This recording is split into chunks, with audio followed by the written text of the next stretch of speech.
Hello दोस्तों, नमस्कार। मैं हूं सतीश अग्रवाल, जयपुर राजस्थान से। वास्तुशास्त्र में ऐसे हजारों सब्जेक्ट्स हैं जो समझ से बाहर होते हैं। बहुत सारे वास्तुशास्त्री अपने अपने ज्ञान से, अपने अपने अनुसंधान से, अपने अनुभव से बहुत सारी चीज़ों का उपाय करते हैं। जहाँ तक मेरी सोच है, जितने उपाय बताए जा रहे हैं इसमें से 70 से 75% उपाय ज्योतिष शास्त्र से लिए गए, क्योंकि प्राचीन काल के ग्रंथ जो थे वास्तु पे, उसके अनुसार ना तो आज भवन है, न प्लॉट्स हैं, न फ्लैट है, और न ही मल्टी स्टोरी बिल्डिंग है। प्राचीन समय में राज्य में केवल राजाओं के राज्य प्रसाद 2 मंजिले 3 मंजिल के होते थे। इसके अलावा कोई अगर धन्ना सेठ होता था उस समाज में तो वो भी शायद 2 मंजिल का मकान बना लेता। और उनकी व्याख्याएं उन भवनों के अंदर, उन शास्त्रों के अंदर मुझे देखने को नहीं मिली। मैंने बहुत से ग्रंथ देखे हैं। हाँ, ये है कि जो आचार्य बन गए, जो शास्त्री बन गए पढ़ाई करके अपनी मेहनत से, उन्होंने अपने अपने जीवन में बहुत सारे अनुसंधान किए, बहुत सारी विजिट की, और विजिट के परिणाम स्वरूप जो उन्होंने पाया कि किस जगह कौन सी चीज़ किस परिवार को ज़्यादा प्रॉफिट दे रही है और औसत रूप में कितना फ़ायदा उन्हें मिल रहा है, ये जीवन में उन्होंने प्राप्त उतारा। उसी की प्रक्रिया को आगे बढ़ाते हुए वास्तुशास्त्र डेवलप हुआ है। ऋषि मुनियों से लेकर अब तक जितने उपाय आप देखने को मिल रहे हैं, आप ये देखिए कि उसमें लगातार परिवर्तन मिल रहा होगा। आज जो वास्तुशास्त्री टीवी पे क्लासें लगा रहे हैं, व्याख्यान दे रहे हैं, उन शब्दों को पहचानिए आप। क्या वो शब्द पुरातन काल के शब्दों से मेल खाते हैं, या ऐसी कोई संभावना आपको नज़र आती है कि शब्द वहाँ से लिए गए होंगे या उनका रूपांतरण कर दिया गया होगा? मुस्लिम समाज के आने के बाद 700 ईस्वी के बाद में हिंदू समाज में मुस्लिम शब्दों का उपयोग बाकायदा होने लगा। आपने आईपीसी सीआरपीसी देखी होगी, सुनी होगी। आज से 50 वर्ष पहले जितने भी कोर्ट द्वारा फैसले दिए जाते थे, उसमें 75 से 90% शब्द उर्दू के जुड़ते थे। धीरे धीरे वह चीज़ खत्म होती गई और उसके स्थान पर अंग्रेजी लैंग्वेज ने अपना स्थान ले लिया। आज उच्च न्यायालयों में या बड़े न्यायालयों में जितने भी फैसले हो रहे हैं सब इंग्लिश में होते हैं। कुछ केसेस में हिंदी में भी होते हैं, लेकिन आप देखेंगे कि इस्लामिक लैंग्वेज में, अरबी लैंग्वेज में अब वो फैसले नहीं होते हैं। उसका कारण क्या है?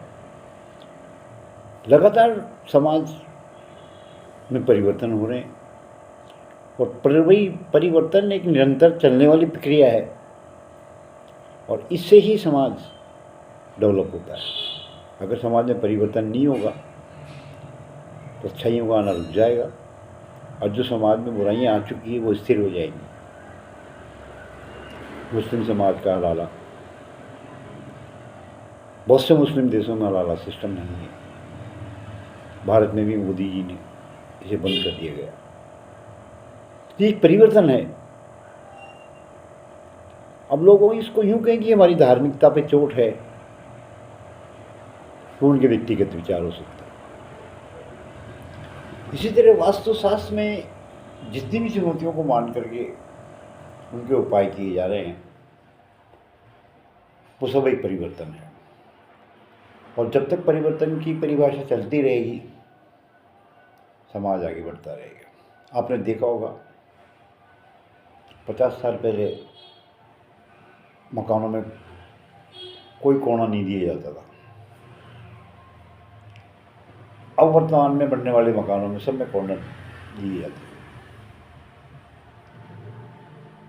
प्राचीन काल में ब्रह्मस्थान रखा जाता था, अब ब्रह्मस्थान नहीं रखा जाता।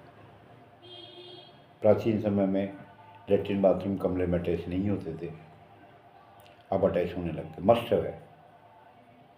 आज एक होटल का निर्माण अगर हम देखें तो चारों दिशाओं में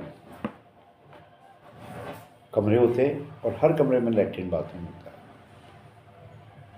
यह वास्तुशास्त्र कैसे लागू होगा, आप स्वयं सोच सकते हैं।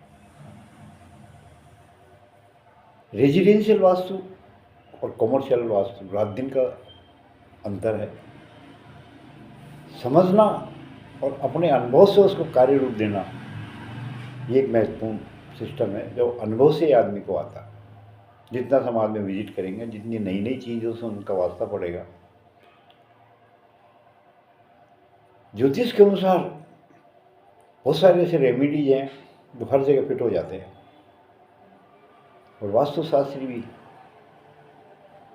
ऐसा काम कर रहे हैं। 5000 साल पहले की पुस्तकों का वास्तु बताते हैं 5000 वर्ष पूर्व रंगों की पहचान ईसा मसीह ने भी नहीं की थी।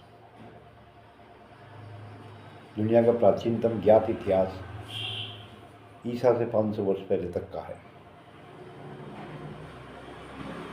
हो सकता है वो पुस्तकें उससे भी पहले प्रिंट हुई हों।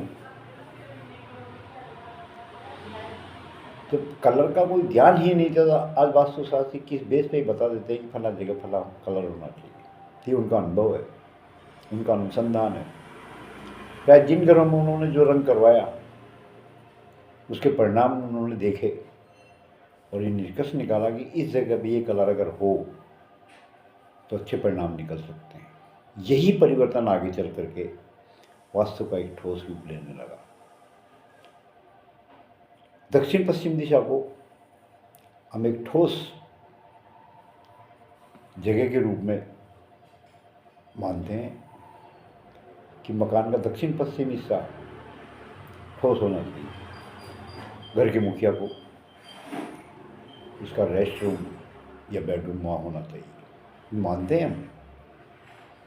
इसके पीछे कारण भी है कि दक्षिण पश्चिम में जो अल्ट्रावायलेट सूर्य की किरणें आती हैं वो उस मकान को, उस जगह को इतना ज़्यादा ऊर्जा से भर देती है जिससे हमारे पेट में अधिक खाने से व्यवधान पैदा हो जाता है, बदहज़मी हो जाती है, खट्टी डगारें आती है, उल्टियाँ आती है, पेट में दर्द होता है। उसी तरह उस मकान में जो सकारात्मक ऊर्जा है वो प्रभावित होती है। साउथ ईस्ट में बताते हैं किचन के लिए गर्म स्थान है। सर्दी और बरसात में जब महिलाएं खाना बनाती है और सूर्य की रोशनी जब इस कॉर्नर पर प्रारंभिक तौर पर पड़ती है तो औरत का मन उस स्थान पर कार्य करने को अधिक होता है। कुछ उस प्राचीन काल में बहुत सारे लाभ भी देखे होंगे और ये तय कर दिया गया कि साउथ ईस्ट में अगर किचन है या अग्नि का कोई कार्य है तो श्रेष्ठ रहेगा। बात हम कर रहे हैं उस स्थान विशेष की। साउथ ईस्ट में जहाँ ऊर्जा का मेन स्रोत हमने मान लिया और हमने भूलवश, अज्ञानतावश या ऐसी किसी विषम परिस्थिति के अंदर की जहाँ जगह की कमी थी, हमने अपना बेडरूम बना दिया, वो भी उसका पर्स का जो अभी न्यूली मैरिड है या कुछ समय उनकी शादी को हो चुके हैं। आप देखिए दोनों की मानसिक ऊर्जा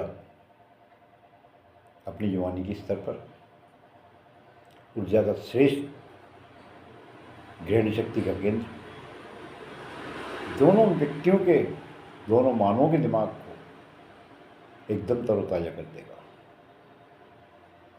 और अपने अपने विचारों से एक दूसरे को प्रभावित करने का प्रयास करेंगे। और प्रयास भी जहाँ तक पॉसिबल होगा भावनाओं के आधार पर अगर नहीं होता है तो एक दूसरे को अवॉइड करना प्रारंभ कर देंगे। पति कहेगा तुम मेरे लिए एक कप चाय बना के लाओ, पत्नी कहती है भी ठहर जाओ, मैं ये काम कर रही हूँ, थोड़ी देर बाद बना दूंगी, बाद में वो भूल जाती है, तो एक लड़ाई का कारण बनने लग जाता है। पति जिन जिन चीज़ों की कहता है पत्नी या तो उनमें नुक्स निकाल देती है, या उस काम को करने से अवॉइड हो जाती है, या लेट कर देती है। ठीक इसी तरह पत्नी जो बहुत सारी बातें अपनी इच्छाएं अपने पति को बताती है, पति भी उन चीज़ों को अवॉइड करना प्रारंभ कर देता है। ये दोष उन दोनों का नहीं है, ये दोष उस दिशा का जिस दिशा में उन्होंने अपना बेडरूम बनाया। आपस में जब दो गलत ऊर्जा से भरे हुए दिमाग बातचीत करेंगे तो उनमें टकराव निश्चित है होगा। अगर आपका मकान भी इस परिस्थिति में है कि साउथ ईस्ट में आपने बेडरूम बना रखा है, तो निश्चित मानिएगा आप बेडरूम आप चेंज कर दें। बहुत से वास्तुशास्त्री इसका उपाय भी बता देंगे, लेकिन जहाँ तक मेरी ज़िंदगी का अनुभव का सवाल है, आज मैं 65 वर्ष का हूँ, बहुत सारे जीवन के उतार चढ़ाव देखे हैं। कुछ सप्ताह या कुछ महीने तक तो शांति रहती है, अन्यथा वही विकराल रूप सैद्धांतिक तनाव का बना रहता है। अगर आप रूम को चेंज करके दक्षिण पश्चिम का रूम या पश्चिम का रूम अपने बेडरूम के लिए सेलेक्ट करेंगे तो ज़्यादा बेहतर रहेगा। दक्षिण पश्चिम के रूम में भी एक खासियत है। न्यूली कपल्स के लिए अगर आपने कमरा बनाया या उनमें रखा तो दक्षिण की या पश्चिम की दीवार के साथ आपका बेड टच नहीं होना चाहिए, उनसे कम से कम 1-1 फुट की दूरी रहनी चाहिए, अन्यथा सारे परिणाम वैवाहिक जीवन के गलत होने लग जाएंगे। मानसिक बेस, कलेश, एक दूसरे को अवॉइड करना, ये बातें निरंतर आपके घर में होती रहें। अगर आप चाहते हैं कि आपके पति पत्नियों के बीच में संबंध अच्छा बना रहे तो पति पत्नी का एक फोटो दक्षिण दिशा में की दीवार के साथ लगाएं और अपने पलंग को कम से कम 1-1 फुट की दूरी पर उस स्थान पर रखें। तो आपका जो प्रेम पूर्ववर्ती था वैसा समय चालू हो जाएगा। इस स्थान पर अगर आप कमरा नहीं बना सकते, बेडरूम नहीं बना सकते, तो नॉर्थ वेस्ट में आप बनाएं। नॉर्थ वेस्ट में अगर आप सोते हैं तो अपने सिर की दिशा को नॉर्थ में कभी नहीं करें। सिर या तो पूरब की दिशा में करें या दक्षिण दिशा की ओर करें। पलंग की सेटिंग इस तरीके से करें कि आपका सिर या तो पूरब में हो या दक्षिण में हो, अन्यथा वही क्लेश वापस आपके जीवन में प्रारंभ हो जाएगा। कहते हैं कि कुछ उपाय करने से कुछ अच्छाइयाँ मिल जाती है। जिस तरह पति सो रहे हैं उस ओर दाहिनी तरफ, उनके दाहिनी ओर रात को फर्श पे एक कैंडल जलावें हर 7 दिन में एक बार, और उसका अगले 7 दिन बाद उसका असर देखेंगे कुछ हो रहा है या नहीं। अगर असर होता है तो आप उस क्रिया को लगातार करते रहें, और कुछ समय में अगर आपको कोई वास्तुशास्त्री मिल जाए तो आप उनको विजिट करवाएं। हो सकता है कुछ और भी नुक्स या और भी कोई कमी मकान के अंदर हो तो दूर कर दें। किसी सब्जेक्ट विशेष में परिवार में कोई प्रॉब्लम्स आप फील करते हैं मकान में रहने के दौरान, तो आप हमसे भी संपर्क कर सकते हैं। ऑनलाइन डिस्कशन आप मोबाइल पे डिस्कशन करेंगे तो उसकी कोई फीस चार्ज नहीं है। विजिट फिजिकली विजिट आप करवाते हैं तो वो चार्जेबल रहेगी। हाँ, ये निश्चित है आपका वास्तु दोष 100% उस मकान से दूर करवा देंगे, ख़त्म करवा देंगे। आज के लिए बस इतना ही। शेष बातें अगले वीडियोज़ में आपको बताइए।